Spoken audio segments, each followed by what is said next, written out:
पहली सुर्खी, दिल्ली की मुख्यमंत्री रेखा गुप्ता पर आज हमला हुआ है। सीएम के सिर में चोट आई है। हमला जन सुनवाई के दौरान सीएम के आवास पे हुआ। हमलावर का नाम राजेश भाई खिमजी भाई सकरिया है। वो गुजरात के राजकोट का रहने वाला है। पुलिस ने उसे हिरासत में ले लिया है। सिविल लाइंस पुलिस थाने में उसके खिलाफ हत्या के प्रयास का मुकदमा दर्ज किया गया है। हमले पर खुद सीएम रेखा गुप्ता की प्रतिक्रिया आई है। उन्होंने कहा कि हमले के बाद सदमे में थी, अब बेहतर महसूस कर रही हूँ। राजेश जो है वो सिविल लाइंस के गुजराती भवन में रुका हुआ था। उसने सीएम की आवास की रेकी की थी। सीसीटीवी फुटेज में उसे ऑटो रिक्शा से उतरकर रेखा गुप्ता के शालीमार बाग स्थित घर में घुसते हुए देखा जा सकता है। 20 अगस्त की सुबह राजेश रिक्शे से मुख्यमंत्री के कार्यालय पर पहुंचा है। वहां वो शिकायतकर्ता बनकर उनके कार्यालय में दाखिल हुआ। जब सीएम रेखा गुप्ता उनके पास आई तो उसने उन्हें कुछ कागज दिए और फिर उन पर चिल्लाने लगा। रिपोर्ट बताती है कि उसने पहले मुख्यमंत्री को थप्पड़ मारा और फिर आगे बढ़कर उन्हें धक्का दे दिया। इस दौरान रेखा गुप्ता अपना कंट्रोल खो बैठी, लेकिन उनके पीछे दीवार होने के कारण वे गिरने से बच गईं। इसके बाद उसने मुख्यमंत्री के बाल पकड़ लिए। सुरक्षा कर्मियों ने तुरंत बीच बचाव किया। वहीं दूसरी थ्योरी राजेश के मां के बयान से भी सामने आती है। उन्होंने कहा कि मेरा बेटा डॉग लवर है। दिल्ली में आवारा कुत्तों को लेकर दिए सुप्रीम कोर्ट के आदेश से वो दुखी था, इसलिए दिल्ली गया था। सीएम रेखा गुप्ता पर हुए हमले को लेकर प्रतिक्रियाएं आईं। पूर्व सीएम केजरीवाल ने घटना की निंदा की। दिल्ली सरकार में पूर्व कैबिनेट मंत्री और आप नेता सौरभ भारद्वाज का भी बयान आया। बोले कि ऐसा हमला जब पूर्व सीएम केजरीवाल पर होता था तब बीजेपी कहती थी कि नाराजगी की वजह से हुआ है। आज हम लोग बड़े दिल से आपका साथ दे रहे हैं, क्योंकि हम लोग ये नहीं सोचते कि हमला भारतीय जनता पार्टी पे हुआ या कांग्रेस पे हुआ या हम पे हुआ। इन प्रिंसिपल वायलेंस गलत है और हम और तमाम पार्टियों को इसकी निंदा करनी चाहिए और इसके अंदर कहीं पे भी उस अटैक को जस्टिफाई करने की कोशिश नहीं करनी चाहिए जो भारतीय जनता पार्टी ने बार बार की। जब जब अरविंद केजरीवाल जी के ऊपर हमला किया, हम ये कहेंगे कि ये हमला किसी भी कारण किया हो, ये जस्टिफाइड नहीं है, हिंसा जस्टिफाइड नहीं है। और भारतीय जनता पार्टी को ये बात सोचनी पड़ेगी कि वो कौन से दल हैं, वो कौन सी संस्थाएं हैं जो हमारे समाज में हिंसा का जहर घोल रहे हैं। वहीं बीजेपी और कांग्रेस के नेताओं ने भी सीएम पर हमले की आलोचना की है। देखिए, चोट उनके हाथ में आई है, उनके शोल्डर में आई है और उनके सर में आई है। तो अभी डॉक्टर उनको देख रहे हैं और उसके साथ में क्योंकि पुलिस केस है तो एमएलसी भी बन रही है और एमएलसी की जो आएगी रिपोर्ट वो आपको बताएगी। तो मुख्यमंत्री पर जो हमला हुआ है, मैं उसे भारत सरकार की गृह मंत्रालय की गंभीर लापरवाही मानता हूं, एक चीज।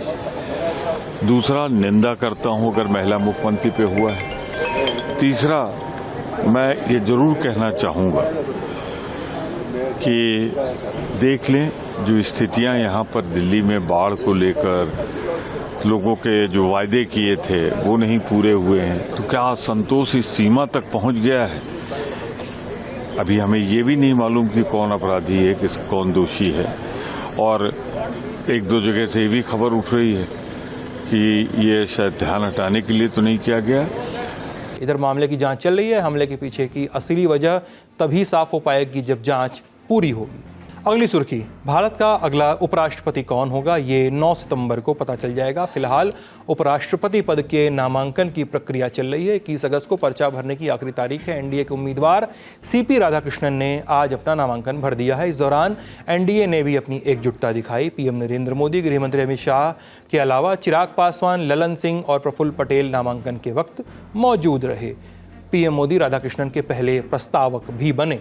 उधर विपक्ष के उम्मीदवार बी सुदर्शन रेड्डी ने बताया कि वे इस सम्मान से खुश हैं और सम्मानजनक तरीके से चुनाव लड़ेंगे। सम्मान यानी उम्मीदवारी। उन्होंने अखबार इंडियन एक्सप्रेस को दिए एक इंटरव्यू में खुद को ऐसा उदारवादी बताया जो संविधान में अटूट विश्वास रखता हो। रेड्डी ने कहा कि कांग्रेस अध्यक्ष मल्लिकार्जुन खड़गे ने उम्मीदवार बनने के लिए फ़ोन किया था, जिसे उन्होंने तुरंत स्वीकार कर लिया। उन्होंने सभी सांसदों से अपनी उम्मीदवारी के लिए समर्थन मांगा है।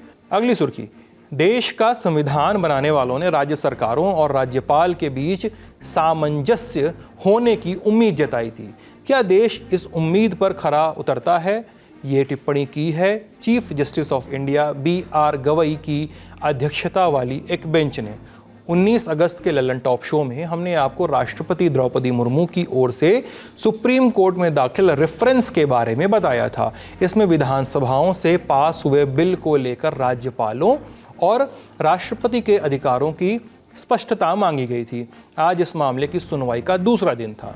सीजेआई गवाई की अध्यक्षता वाली 5 जजों की संविधान पीठ मामले की सुनवाई कर रही थी। बेंच ने पूछा कि क्या बहुमत से चुनी गई सरकार राज्यपाल के रहमो करम पर ही होगी। सुनवाई के दौरान केंद्र की तरफ से सॉलिसिटर जनरल तुषार मेहता पेश हुए।